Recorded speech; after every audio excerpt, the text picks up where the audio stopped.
All right, welcome to our latest SwampCast. Pat Dooley and Robbie Andreu, the Gainesville Sun, and we are here on the orange end zone, which is kind of a cool look. Yeah, back to the late 80s, Pat, with the turf. Yeah, but unfortunately they played like the late 70s, like 79 maybe. Yeah. Florida with easily its worst performance of the year. They played a terrible game today on both sides of the ball, offense, on all defense. three sides. Yeah, really, special teams. Tommy Townsend got 2 penalties against him.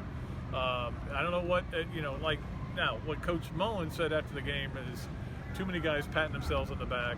Some of the players saying guys thought they were better than they were and probably took Missouri lightly. I mean, this is a Missouri team that couldn't get a first down in the second half against Kentucky. And yet Florida could not do anything offensively, could not get anything generated. And I thought the big drive, Robbie, for me was early in the game, Florida gets the ball on the 31 of Missouri and gets a field goal only out of it. Yeah. And another key to me, Pat, Florida got the touchdown late in the first half. They're back in the game. They get the kickoff and go quick 3 and out. And there's a penalty that's involved in that too. So yeah, and then what happens? Missouri goes down the field, touchdown, down the field, touchdown. Game over. 8-play drives. And the secondary didn't play good.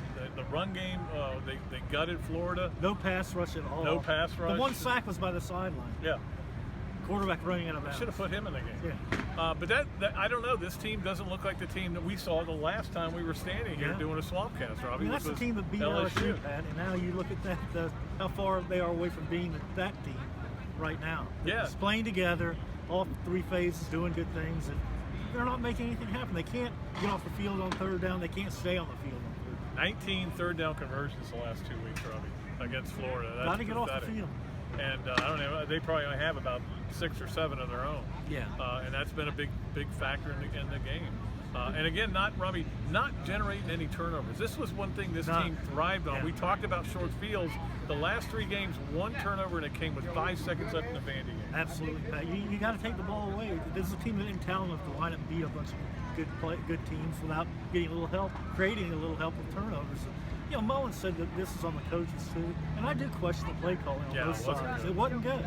It wasn't good, and I do, there were times when they had 1 blitz. I think they blitzed Sean Davis, but he didn't blitz into an area where you could affect the play. No. Well, you're doing no good there, and I'm not saying it was his fault if that's the blitz that was called. So just really, everybody deserves a bad rank. Team lost, Pat. And no doubt. Lack of crowd there was no juice in the place. A lot of empty seats to start the game. It was really embarrassing how many there were. It did fill in a little bit, but it certainly wasn't selling. And Dan Mullen said, look, we're going to win a championship when we sell this place out, not the other way around. Yeah, he goes, you sell out, then you win a championship. You don't win and then get crowds coming in. You get the crowds, then you get the wins and become a contender. So a reality check for a lot of people. Maybe Gator fans as well. Yeah. Maybe me too. Maybe my ranking was too high. Yeah, probably. I don't even know if I'm going to rank them this week. But certainly a very disappointing performance. I'm sure my wife is glad she wasn't here to see it. Although she had to be in Austin and watch West Virginia fans celebrate. I'm not sure she enjoyed that. Yeah, what a big win for them. Yeah. And for Will Greer.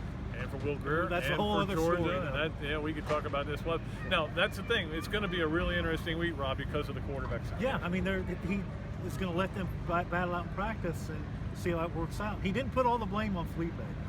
No, and I got that because there were a couple plays. Like people were booing, but he was getting smashed as he let go of the ball. Yeah, and it's hard to get the ball even to a wide open guy if you don't set and your shoulders square when you got guys in your face. Do you find it weird though that they had no package for Emory Jones in this game? That he wasn't going to go in no matter what? I think that they figured this in a game where they're going to need him. That they want to have him play in 2 more games later in the year. And I would think they wanted to play a lot in the Idaho game to get reps, and then maybe save him for FSU or the bowl because he's got 2 more. All right. Well, that's all I know. And we know that next week the team coming in here just scored 48 points. Yeah, they're going to score a bunch too if the defense doesn't get a lot better. They got to be the like I'm going to write this, Robbie. This was a defense that was borderline elite when we left the LSU game. In the last 3 weeks, they've given up 37 points a game. Yeah, it's not good. That is not borderline elite. That is poor. It's poor us. Poor us. Yeah. Yeah, you're trying to point to the strength of this defense. What is it now? There isn't one. Secondary's worn out. The game ended, I guess. Linebackers aren't doing much. The defensive front ain't doing much. No, it's bad day in the swamp. But we'll be back for another one next week. Of course, we will also preview the game against South Carolina as Will Muschamp comes back to Gainesville. Until then, Pat Dooley and Robbie Andreu, the Gainesville Sun saying so long from the Swamp.